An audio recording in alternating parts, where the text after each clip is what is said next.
Being in management comes with benefits just as much as it comes with more responsibility. There's that beautiful paycheck. You have a team of your own, bigger office space, an extra layer of independence.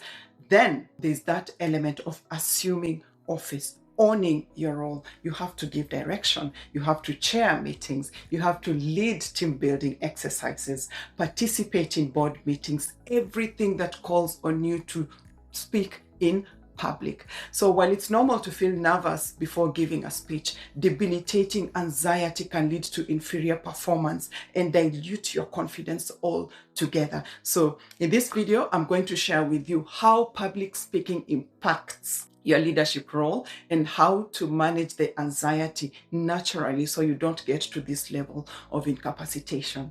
Hello and welcome back to my channel. My name is Nancy and this is the place where I discuss topics on matters leadership, professional growth, and career advancement. So if this is the kind of content that speaks to you and it's your very first time coming across my channel, kindly consider subscribing and pressing the bell and you will be notified every time I release a new video.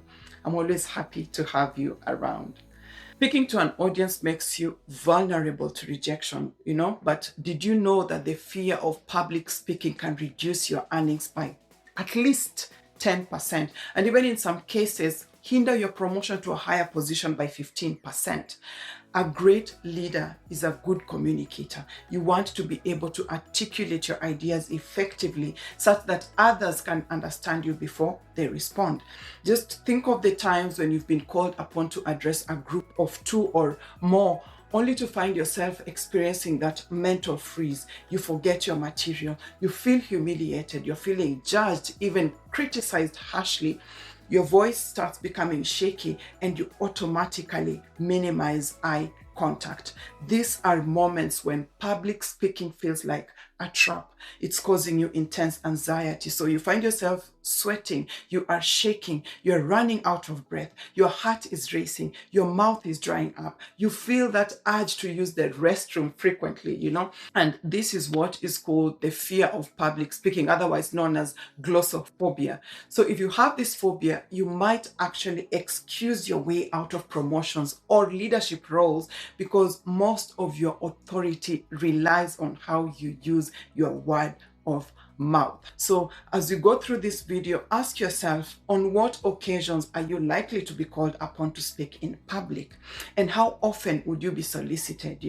Is it to relay a message? Is it to give direction? Is it to defend a certain project? Or is it part of your daily routine at work? And how you answer this question is going to determine your posture when addressing your audience. So public speaking is more about the audience and less to do with you.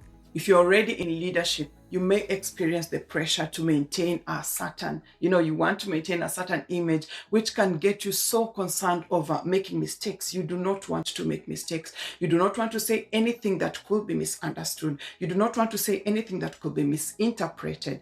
And for some, the barrier could actually be in your accent. So you want your message to impact as many people as possible in the audience, but then you find that your accent is understood in some areas, but not necessarily embraced in others. That which stands in your way is actually the way. This is something that I read from Marcus Aurelius, and I could not agree more with this statement. I'm originally from Kenya, and the different dialects we use from being part of specific tribes can find their way into my language command. So this explains why I'd receive comments about my accent. Some words just take longer to come out. There's nothing I can do about it, while some words even feel mispronounced. Those from the East African community would understand me easily by default. It doesn't mean that there's a problem with my accent, but it can pose as a barrier to communication in the global village. And then to some, it could also be just a case of intonation where your phrases come through with invisible question marks where you're actually supposed to be putting a full stop. This is famously referred to as uptalk. For example, you want to say, we had a director's meeting yesterday, but you end up saying, we had a director's meeting yesterday, and others are left wondering whether to nod or refute your statement. Or also it could just be a case of spacing your words, what's called cadence. You space them long enough for others to get the meaning right. So you find that you speak quicker, you speak faster when you are nervous, and it makes it likely for you to pronounce some, and likely for you to mispronounce some words. So you notice that you're running out of breath in the middle of your speeches. You are afraid of being judged. You're afraid of being criticized. And this can be paralyzing, especially if you've had negative experiences in the past. The anxiety can cause hesitancy in public speaking. How well do you prepare for any public speaking role? The assumption that your leadership role naturally equips you for speaking can lead to insufficient rehearsal, resulting in lack of clarity, lack of coherence, and impact during your speech. So just think of the times that you addressed an audience only to get to the end of the speech and then you're met by blank stares from people looking so unconvinced and almost disinterested in what you have to say.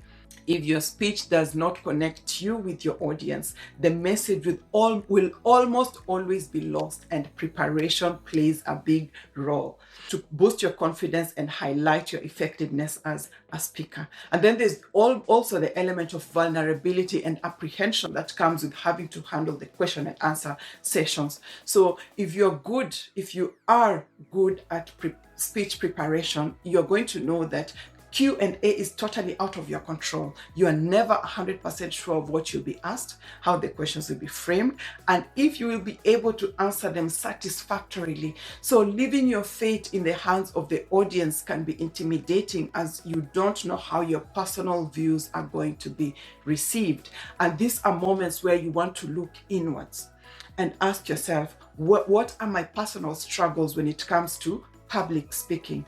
It could be a case of just crafting a well-organized speech. So you find yourself going in tangents when you're solicited to speak.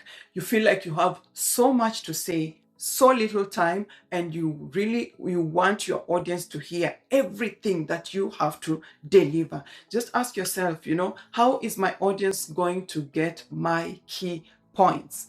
Or maybe it's not a case of what, but how you convey your message non-verbally. And this is where your body language comes into play. The gestures that you use, your facial expressions, your posture, your hand movements, your pace, do they strengthen or weaken your connection with your audience?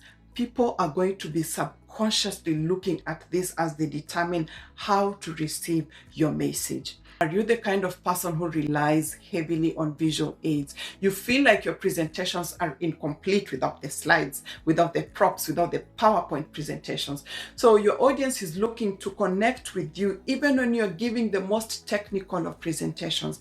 So yours is to find that comfortable balance between the slides and your personality shining through so that your audience does not get distracted. Then, having looked at how public speaking impacts your leadership role, the plan now is for you to become an impactful speaker, such that the anxiety is replaced by excitement in giving speeches. People love stories. People love storytelling. So you want to create rapport with your audience that sets you apart as one who not only stands out to speak, but you equally captivate your audience. So we're going to look at this acronym, rapport, to set you apart as an impactful speaker. By now you know that I love acronyms. So the R stands for read your audience. You want to be extremely sensitive to how warm, how lukewarm, how cold your audience feels about your presentations. And this is where you put your emotions aside and become a student of nonverbal cues. Done well, you can alter the temperature of the room and have a win-win situation at the end of each presentation, where on one hand, your audience feels like their questions were answered, their concerns were addressed, and you also feel like you delivered at your very, very best. And then the A stands for authenticity. Authenticity counts.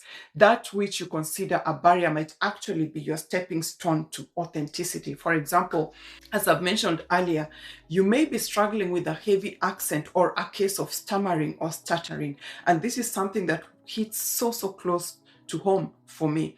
But instead of shying away, you take that extra minute to explain a phrase that might have been misunderstood because of your accent, or you take that confident pause whenever anxiety kicks in. When you experience that case of stuttering or a stammering episode, then you make it a habit such that others get excited over how original you deliver your speeches. No one can do you like you can do you. So the earlier you address the elephant in the room, the more authentic you're going to come across to your audience. Use anecdotes if you have to, just to show them that you know your vulnerabilities, but they are not stumbling blocks to your execution of speech, but rather your individual staircase to better performance. And then the P stands for preparation. Preparation is key. So there's a level of confidence that comes with knowing that you prepared well. And these are the moments when you place the concerns of your audience under the microscope. What are their expectations of you? What are the expectations from you? Is the information readily available? Do you have some research that you have to do to deliver the right way? There are people that you can talk to expound on that subject matter. Rare opportunities exist here for you to exceed your audience's expectations such that you become that go-to person, the obvious choice when it comes to your field of knowledge, your expertise. And that is one of the best ways to stay memorable in any organization. Set out to serve first. Then anticipate the Q&A questions such that when you feel stuck, you can be honest about it. You'd be so surprised how forgiving your audience will be when you don't pretend to know everything, It's called being human. Then the P stands for passion. Let your passion about the subject matter be tangible. Passion is contagious. So if you have to, sell your idea to your audience, to your team members, you have to believe in it first. People are going to be inspired by your zeal, by your hunger, by your excitement to serve them the right way. Just think of confidence over intimidation, clarity over compensation. You want to give your speeches that texture that fosters collective aspiration for success. Let your audience have a clear picture of the rewards and the benefits of your speech as you articulate your goals. Then the O stands for organization. Be organized. So part of planning ahead means that you should organize your speeches in such a way that you can be understood. And here, simplicity rules. So you want to minimize all the jargon, all the big vocabulary where simpler words would suffice. Then be clear on what information you want to have as part of the introduction, part of the main body and the conclusion, and how much time you're going to consecrate to each segment. And this is going to create that, smooth flow in your speech, making it enjoyable for you and for your audience. You are aiming for clear communication between you and your audience. So the better you get at public speaking, the more doors you'll notice opening up to you, creating opportunities for even more valuable connections and collaborations beyond your immediate context of a team or your organization. And then the R stands for recording yourself. Record yourself.